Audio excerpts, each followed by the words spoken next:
Let's talk about the current abstinence-only education that the wonderful United States government legislative policy currently upholds. While the debate on teen pregnancy and abortion rates is a problem, we all want it to be reduced. The biggest problem is, how do we reduce it? According to the Committee on Government Reform, $170 million each year is spent on abstinence-only sex education. Each state matches their portion dollar for dollar. According to Planned Parenthood, 56% of the Americans in the United States don't think this education prevents STDs or unintended pregnancies. 75% of all parents want their children to have comprehensive sex education, including condom distribution and instructions.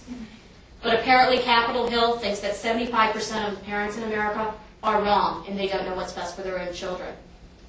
So we will continue to waste our money on the ineffective abstinence-only education. How do we know that abstinence-only education is ineffective? Well, currently the U.S. has the highest rate of teen pregnancy in any developed nation. According to Planned Parenthood, over 1 million teens become pregnant each year. 780,000 of those pregnancies are unintended. Over half of those teens choose abortion, and that number has actually declined in the recent years. According to the Allen Gutman Institute, the fact that sexually active teens are using contraceptions more frequently and effectively accounts for 80% of the decline in recent pregnancy and abortion rates. 80%. And according to the Vanderbilt Institute, 10,000 births and 10,000 abortions are by teens under 14 each year. Now, we know this is a nationwide problem, but it's a problem here in our own backyard. How many of you have heard of St. Hubert's High School for Girls, Catholic school in the Northeast? Did you know that in the 1980s they were the first Catholic high school to institute a maternity uniform? Now, to give you another example, it's not even just in widespread Philadelphia, it's a problem here in CCP. Yesterday, I had a friend come to me. She's 18, just graduated high school last year. She's like, Stacey, I need to talk to you. Can you walk to Walgreens or Eckerd's with me? I'm like, sure, what's wrong? She's like, I'm late. I'm like, okay. So I walked to Eckerd's with her. We got a pregnancy test. We went into the Capitol Hill building so she could use the unisex bathroom to take the pregnancy test. She was scared. She didn't know what she was going to do. She didn't believe in abortion, but she knew she wasn't ready. She was lucky. Came up negative. Needless to say, I asked her, did you use protection? She said, yes, but I don't know if we used it correctly. I gave her instructions yesterday on how to use condom correctly. To put this all in perspective, over 500,000 students have attended CCP in the past 40 years. The number of teen abortions reached that number in 1 year and 3 months. It's as if the 40 years of this college never existed. You never existed. Another indicator that teens are having sex and condoms need to be made accessible are the teen HIV and STD rates.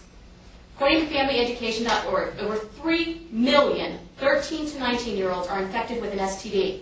That's more than twice the amount of people that live here in Philadelphia. 10,000 13 to 21-year-olds are infected with HIV each year. We all know that HIV and AIDS is the leading cause of death amongst young African-American women.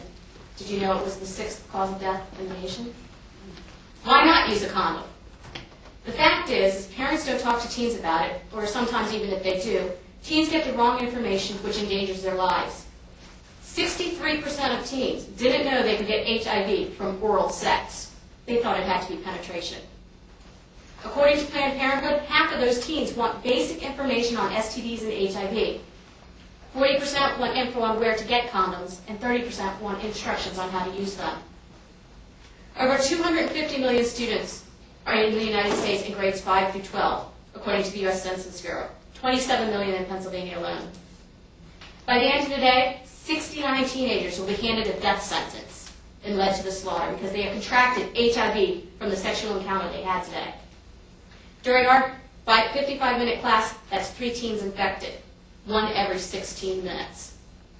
And you'd be surprised at the reasons for why they had unprotected sex. They didn't have access to a condom. They didn't think they could get it just the first time. The fact is 2 out of 3 of those lives could have been saved had they had access to the condom.